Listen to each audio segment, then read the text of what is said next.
Hey folks, it's Matt Zachary, and welcome to VAX On, a weekly segment of my podcast Adaptations right here on the Offscript Media Network.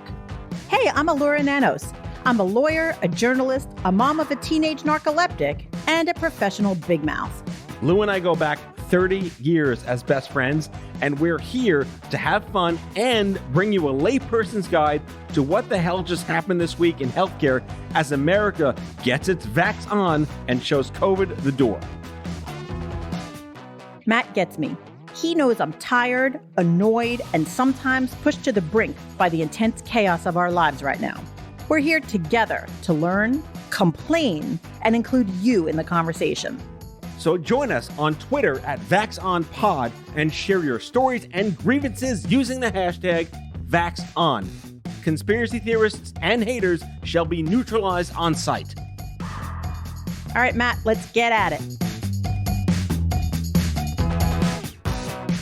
Matt, I'm so excited. We were off last week, and now I have extra enthusiasm for this week. It's like the cholesterol buildup of what the fuckery. Yes, but first, I'm so excited. I have to share with you my excitement. Guess what happened in this last week? What happened? Two major things. First, I had my first orchestra rehearsal post-pandemic, in person, on stage, everybody there playing Beethoven. It was amazing. We're back. So how'd you get through the masks with a reed? No masks. We were outside. Ah, I know. The music loophole. Be outside. The music loophole. Yes. And I mean, I play the piccolo anyway, so I wouldn't have been able to wear a mask. But really, a few of the string players, they kept their masks on, which, was fine. Certainly didn't, bother anybody one way or another. But we were able to be there in person, mostly unmasked. Maybe we sat a little bit farther from each other than we usually would, but we were close enough that you could still, hear one another play. And it was glorious. That's amazing. It was. I did not have huge. that experience, although I did have a fun 2 weeks since our last. Yeah, we took the kids, again, away to a place that didn't need masks, the outdoors. Not Florida. Not Florida, exactly. But we had a lot of fun. We did what we normally do, and we met my parents, and we stayed at this hotel, and we swam. And again, like this idea of normalcy, and I will add, as I think I do every show, we are now, I think, 26 days without incident at the school. They're still open. Amazing. They're still open. I love this hotel swim situation that you have going on, that you just randomly go and stay in hotels. I traveled a lot in the before times, and I've amassed the before times many points with Marriott that I just can't use. And, I think I mentioned this on the show as well, taking my kids to glamorous Edison, New Jersey, for $39 a night at some courtyard that is desperate for people to show up, and their pools are open. It's like going to Greece. We're swimming in the ocean in Edison, Fabulous. New Jersey. You might see a dolphin, look out the window. It's all they need. It's all they need. And it's so nice that, we're hopefully not still coming out of this, at least in this country. We can talk about other countries and other episodes. But yeah, here we are trying to actually figure out what the hell normal is. And are we all going to go through some collective PTSD in this country? Because I'm seeing that. I'm feeling that. I see it in the kids. Well, you know what? It's interesting that you bring up the kids, because I also had a kind of monumental kids weekend, because we belong to a community swim club, and that is our happy place all summer, every summer. And last year we were able to open, which was really great, but it was with a lot of restrictions, and people were very hesitant to be close to one another. And there was a lot of telling the kids, don't get in anyone's face and only play with other kids in your bubble. So it was open, and it was nice, but it was weird last year. And we just opened this weekend. In New Jersey, we had fabulous 48-degree rainy weather. My daughter still went in the pool, by the way. She's a mermaid. She's a mermaid. So I For had the listeners that don't know this already, your daughter is a mermaid. Apparently she is. I had a hat and coat on, literally a winter hat and coat on, and she went in the water to do her deep end test. And but on Memorial Day, it was warmer. It was a beautiful day out, and everyone came out to our swim club, and we had a big barbecue, and the kids played. And the kids that I saw, it was very much like COVID was a distant memory. And they played, they were in a big group together. They were so happy. And even though I think they weren't necessarily conscious of the fact that this was the first time in a long time that they had been all together, you could see it. You could see the joy. It was palpable, and it was really exciting to just sit on the side and watch them all just do their kid thing together. And it was wonderful. Something we've all been really aware of as adults is the mental impact this has had on our kids for the last year and change. I don't really believe there's going to be an instant snapback to as if it never happened, but where are you in the eyes of like, my kids have not been social with their friends outdoors in a year and a half, and now they're seeing them again, not on Zoom. Is it really going to be like it never happened? Well, I mean, I think that there have to be some lasting effects, and I'm sure we'll see those effects. But I do think that kids are so used to being told, this is what we're doing today, and sort of not having the same type of control that adults have over things. And I think that kids are able to have a little bit more elasticity with bouncing back to things. So I'm sure there's going to be long-term effects, but seeing what I saw this weekend, it was very hopeful because it was a lot of kids with a lot of different personalities and a lot of different individual family experiences, but put all together in what was a familiar environment with kids that they all knew. They did, at least to some degree, snap back to what was kind of their normal. I don't know if it felt the same to them, but I know that it looked the same to us. And it was really, really great to see. That's amazing. Yeah, it was great. Well, kudos. Yeah, it was fun. So looking forward to a great summer all around. You will have to bring your kids to swim in our pool. Well, we've been wanting that to happen for years. Yes, but I will make it happen this year. Now we have a podcast. Now we'll have to talk. Yes. We've always been geographically distant, but yet geographically inseparable. Exactly. So we're going to have to make this happen. But wait, I have mind-blowing news for you. Prepare to have your mind blown. Are we talking about something in the news now? We are. I don't know if you have the same thing I have, but as we're thinking about what is going to happen with COVID vaccines in the future, and there's all this talk about annual booster shots and all that, the first thought I had was, now I'm going to have to bring my kid for 2 shots every year, the flu vaccine and the COVID vaccine. And that's 2 times I'm going to have to wrangle my kid into the pediatrician's office and bargain with her over getting a shot. I imagine your kids also do not enjoy shots. They don't enjoy shots, no. No, and it's like a thing. Like some kids like hide under the table. Some kids deal with it like, they're walking slowly to their demise. But like, obviously no one enjoys shots. And it can be such a stressful thing for kids to get shots, even though as adults, we kind of, we're used to it. But it turns out that someone is developing, get this, a vaccine patch. What, like nicotine? So I think it's a little different than nicotine because the nicotine patch, I think you don't really even feel it when it goes on your skin. It's similar. It's like a Band-Aid, but it has what's called micro needles in it. So I think that they are saying that it feels like Velcro. So like you'll feel like a little scratchiness, but it won't really be like a shot.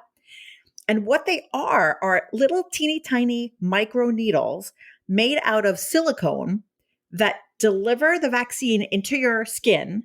And then, ready for this? The little micro needles dissolve into your skin. I have no response. I literally have no response. You're like without speech. That's like Star Trek shit. That's crazy good. Wait, and guess what else? This technology, it's already in use. Not with vaccines, though. So it's kind of akin to the mRNA. We rushed the vaccine. No, we didn't, because we've been doing mRNA research for like a decade. Right. Well, this, as is often the case, this technology of these microneedles, it's already actually being used all over the place in places like Sephora and Ulta. Not at all for vaccines, but to deliver retinol into your skin to make your wrinkles go away. So like a Botox Band-Aid. It's kind of like a Botox Band-Aid. Yeah. And you can like look it up. It's called microneedling. And it's like this technology where you put a patch on and it delivers something subdermally. That's a real dermatological word. I'm feeling dermatological today. Yes. But I mean, that's cool, right? Then they should get boosters out of Sephora. That would be great. Like you could go for like your manicure and booster Mani-pedi Botox booster? Yes, it could be like a Medi-Spa thing. But I feel like that, first of all, if this technology existed, why weren't we already using this for vaccines? Just checking. This is not the first vaccine. Yes. Like kids get vaccines all the time. Why can't they give like that's my scientific answer. Yes. Like what is it? Like the chicken pox, the varicella, the mumps. Why can't they give MMR vaccine through the Velcro? Can these companies work with like Doers and Smirnoff, please? Yes. That would be awesome. And it's interesting because you said, is it like the nicotine patch? I don't think that the technology is exactly the same. But if you look at it, like, look at all of the people that need to stop smoking. So there was such a market to do that. And, money went into developing an easy way to deliver the nicotine to make that more practical. And I think that's what we're seeing with COVID, that now, because of what we've gone through, the seriousness of the vaccine and the urgency of the vaccine is just, at an all-time high. So now it's like, spurring on these efforts to be more creative and to get it to more people in an easier way. And I think that this would probably have a really practical effect on society, because I guarantee that there are parents that cannot be bothered fighting their kids to deal with shots that maybe would do it if all they had to do was put it like a Band-Aid thing on. I mean, this won't change anti-vaxxers, of course, but I feel like you can do bait and switch. Like if an anti-vaxxer gets a boo-boo, oh, wrong Band-Aid, you're vaccinated. I have had a handful of people who have said to me that they're not planning to get the vaccine. And when I've pressed them on why, they've said, I don't like needles. And I don't know if that response was true or if that response was a way of them ducking out of an anti-vax conversation with me. Mm-hmm. But I feel that if it really is the needle issue, this kind of dissolves that whole argument, right? Like, so there is no needle. So it would help on both fronts, because if you're an anti-vaxxer, but you're not comfortable being like sort of out as an anti-vaxxer, now you have nothing to hide behind if you can deliver it by a Band-Aid. I feel like this is kind of like, yes, how have I not known about this? A, I don't go to Sephora. Right. Number one. I do go to Sephora and I've never heard of this. But we're potentially looking at the entire, like, a revolution in no more needles in many incidences. Right. And you know what's cool? Another secondary blowing of the mind is that the technology actually did not come from the healthcare industry. It came from the computer chip industry.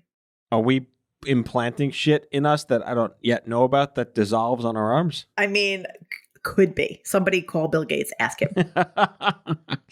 Don't feed the beast.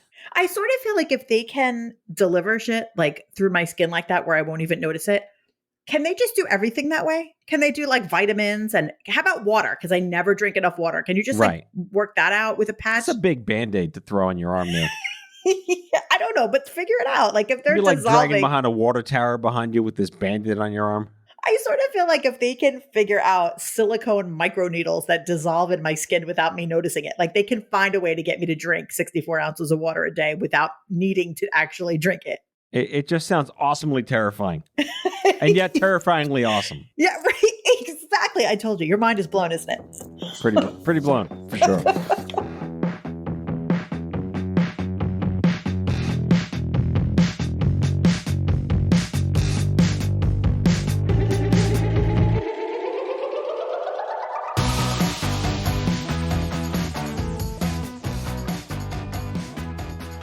All right, what's next?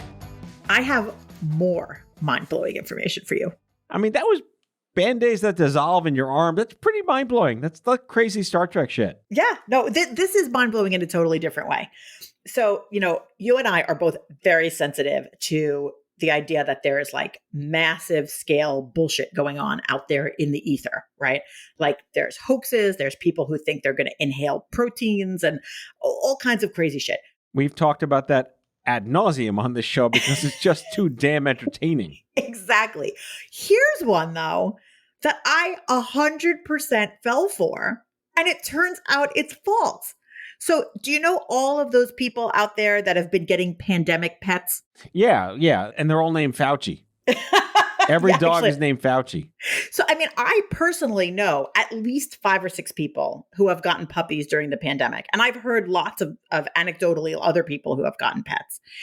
And then there were all of these stories that came out recently about how many of the people who got pets during the pandemic have now returned them, and that the shelters are seeing like an unprecedented amount of pets being returned to shelters. Can you return a pet? Oh, yeah, you can. Yeah. Because like when you buy a Mac, you can't return it. You have to like find someone else to give it to. The shelters want to make sure that you're not stuck with a pet that you don't want.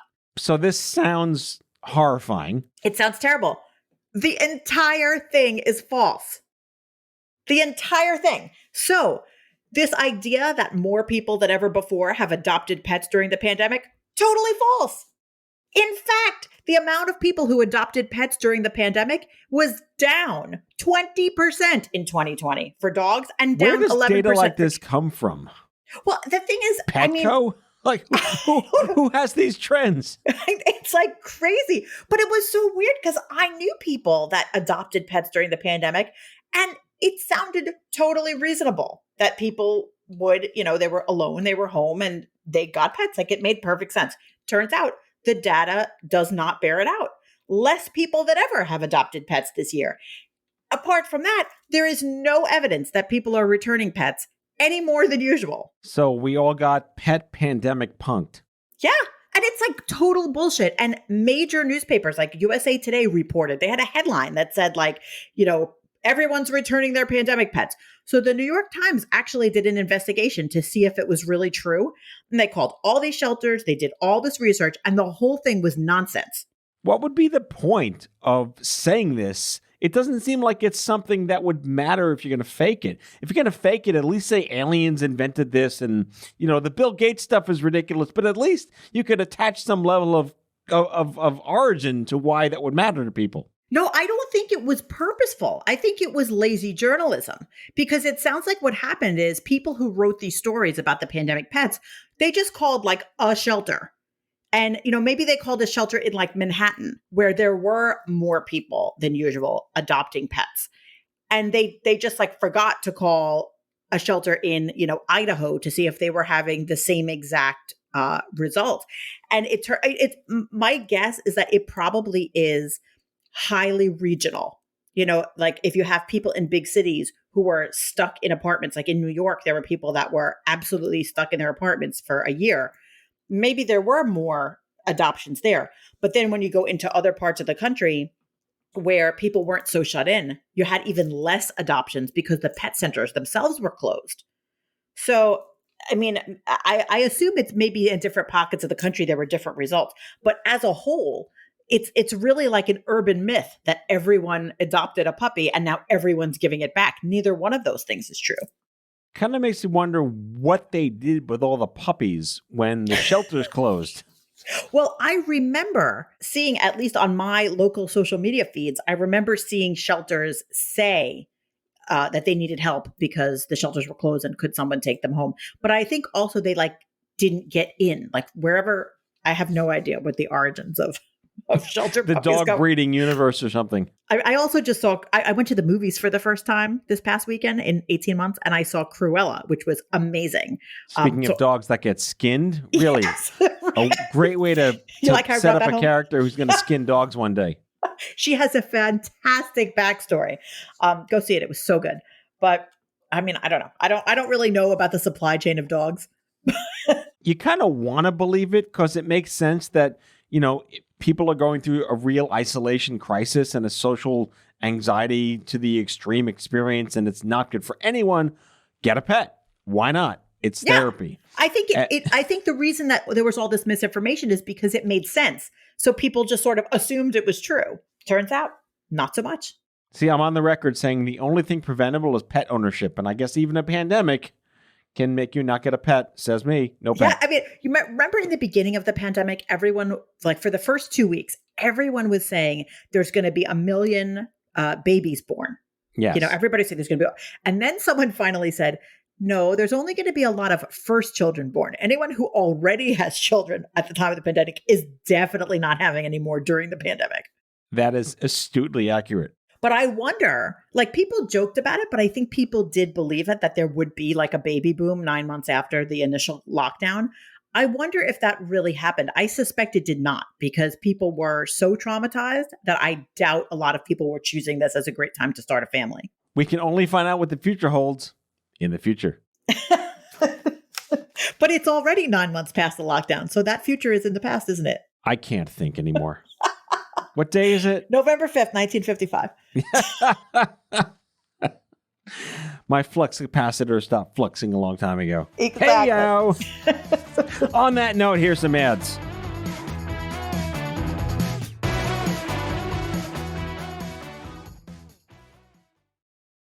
Has your chronic illness made it difficult to continue working in the traditional way? Want to learn how to find and create flexible remote work that both accommodates your chronic illness and generates an income? Join the Patients Getting Paid membership, a community of chronicpreneurs where people just like you find workshops and trainings, weekly updated condition-specific gigs, twice monthly coaching calls, co-workings, accountability, and the kindest community to support you on your path to make money while working from anywhere and taking good care of yourself. Learn more or join us at patientsgettingpaid.com.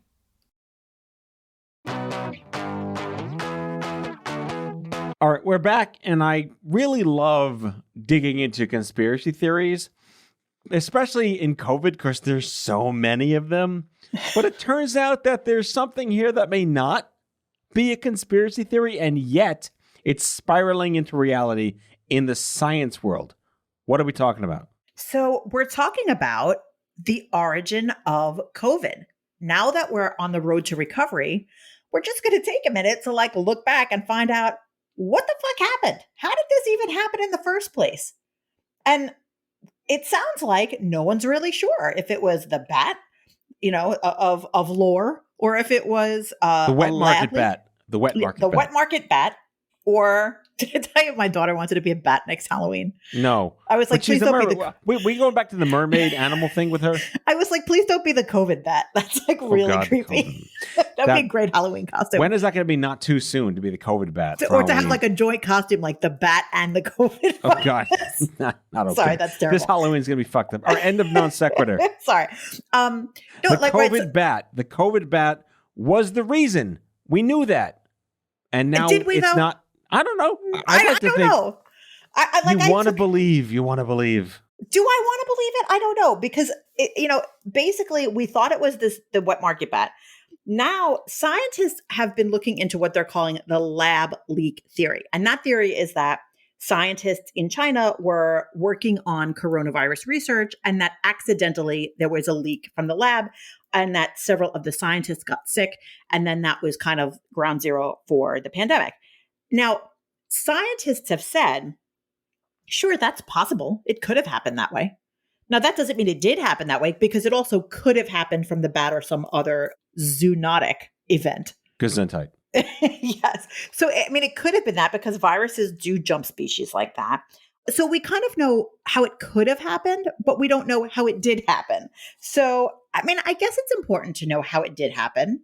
And President Biden directed the U.S. intelligence community to double down on its efforts investigating what the hell happened. Not surprising, the Chinese government's like, what are you talking about? Case closed. Bat. There's pay no attention to the bat behind the curtain. Yeah. And of course, now there's all these looks into, well, where were the scientists in China? And when did they first come into contact with someone? And when was the first case of COVID in the U.S.? So there's a lot of, looking back, retroactive detective work, as studies are being done to try to figure it out. Dr. Fauci even pointed out that it doesn't make sense to study things that didn't happen at the actual scene in Wuhan. So, for example, he said, you don't want to study bats in Virginia to find out what was happening in China, because that's not going to help you figure it out. So this lab leak theory, we know that scientifically it makes sense. That doesn't necessarily mean that that's what happened. But, the government's kind of looking into it. Where that will go, I couldn't tell you. I just feel like this is going to open up a Pandora's box of more conspiracies that we did it to ourselves, or this was a bio attack and China was doing this on purpose, or this was planned as a global social experiment to kill people, the viral Holocaust. I've heard all these crazy things, and this seems to be a way to exacerbate that. Yeah, I agree with you. Did you see that episode of John Oliver when he talked about why people need conspiracy theories? No, it was fascinating. So John Oliver talked about this psychological study about that the reason why people need conspiracy theories to explain really big events is because psychologically, we don't want to accept that a ginormous global event could be triggered by a sort of random occurrence, that it's more acceptable to us that when something has monumental consequences, that it happened as a result of a lot of people being involved with it. And that if it's something that's not so consequential, we're okay accepting that maybe something that's not so important happened as a result of a random happenstance. Like moon landing Kennedy. Right. Right. Flat Earth. The study that they brought up on the John Oliver show, it was really fascinating. They said if you take the Kennedy assassination and the attempted assassination of Ronald Reagan and you put them side by side, the events are very similar. There's a million conspiracy theories about Kennedy, but not many about the Reagan attempted assassination because it didn't work. So people don't need this kind of, monumental explanation because it didn't really do anything in terms of changing the course of history. But people need that feeling when it comes to the Kennedy assassination. And this could be the same thing because we're talking about COVID, an event that is so large in scale that people will sort of psychologically have a need to explain it in a way that goes beyond just, oh, there was a bat and it happened to jump species. It's almost like it's not a good enough explanation to satisfy. But I feel like this is the powder keg of bad news at this point. Oh, The people looking for a thing to blame. If they're going to laser focus on hating China for doing this, or Fauci knew, or I can't even imagine what the cretins are coming up with these days to satisfy something that just doesn't exist. When you throw in the fact that we have this trend of anti-Asian violence going on, it's very scary because, we always joke at the show, oh, Florida and all the craziness Florida's doing, but we don't really mean that we would, have any kind of hatred toward Americans that are, in Florida right now. But imagine what could happen if wide scale, the world really found out that, China was at fault more than we originally thought. Imagine what would happen to Americans of Chinese descent, to other Asian cultures. I mean, it could just snowball out of control in a way that is so crazy and would only exacerbate the effects of an already terrible pandemic. So it's kind of like, do we really even want this information? Maybe it's better just leaving it ambiguous. I'm on the fence with that because you want to know. It's good to know the truth. Yeah. But the you truth can't handle might the kill truth. lots of people, innocent people, and you don't want that either. Right. Like you want the truth, but also we can't handle the truth. Yes. Right. This is Jack Nicholson in viral form. Exactly. So it's like, I don't even know what are we going to do with this information if we get it? Hate bats? Hate China? Like who the fuck knows? Hate scientists? It's I don't know. I feel like I'd like to say it's the bat and move on. Just like the AIDS monkey. Oh, right. Marcel was the AIDS monkey, by the way. Was it Marcel? Marcel, the same ape that was in In Outbreak? The same monkey in Outbreak was Marcel and Friends. Fun fact of the day, listeners. Wait, it was? Yeah. No. Yeah. I didn't know that. Did you watch the Friends reunion? I did. Where David Schwimmer said he hated the monkey? Yeah. Are we really skewering into another timeline here on the show? But hey, watch the Friends reunion. It's worth it. It was really fun. I can't believe he didn't like the monkey. And my mind is blown. I can't believe the Outbreak monkey is Marcel. I had no idea. Why do you know that? Why do you know that? I don't know why I know that, but I know that. See, you just made up. I blew your mind at the beginning. You blew my mind at the end. It's full circle. It's all right, listeners, prove me wrong, but I think that's accurate. I think that is not a Matt fact, as I know you've called him in the past. I believe that is an actual fact that the monkey in Friends was the monkey in Outbreak. The monkey in Outbreak gave me nightmares for months. So the little girl talking to the monkey, I can't. I'm traumatized. I'm more traumatized from the Outbreak monkey than I am from the entire COVID pandemic. Well, I guess the next movie is A Few Good Coronaviruses. Yes. Are we allowed to joke about coronavirus? We shouldn't. It's sad. When is it too soon and not too soon? I can joke about anything. I suppose so. Yeah. Well, again, our hearts go out to everyone who's died. That's not good. Nothing's good about nothing's good. Any of this. No. Well, Elura, with all due respect to reality and how we can get away with dancing Nazis and the producers, I think it was Steve Allen that once said that comedy is tragedy plus time. That works. That works for this. Yeah. Our heart goes out to people who lost people, and it's never good. So with all that said, you shocked me with viral Band-Aid, no needle people. And dogs. And I shocked you that Marcel is the monkey from Outbreak and Friends. I'm shocked. I will continue the rest of my day just being shocked. Shocked, I say. Shocked. Came here for the waters. But we're in the middle of a desert. Casablanca? No one? Tweet, tweet, chirp, chirp, Casablanca. All right, we're ending on Casablanca. This episode of Vax On was not brought to you by Marcel the monkey. By Morocco. Okay. All right, folks. Take care. Bye-bye. Bye. See you next time. That's all for today, folks. If you liked today's show, the conversation continues on Twitter at VaxOnPod. That's VAXON pod. Be sure to subscribe, leave a review, and tell all your friends to listen. VAX On is a product of Offscript Media. Our executive producers are Matthew Zachary and Elura Nanos. Our senior producers are Brianna Seeley and Andrew McDowell. It is mixed and edited by Brianna Seeley. Our theme music is by Chair Model. For advertising and media inquiries, email media@offscript.com. Hit us up at contact@offscript.com to share comments, feedback, and make recommendations. For more information, visit offscript.com.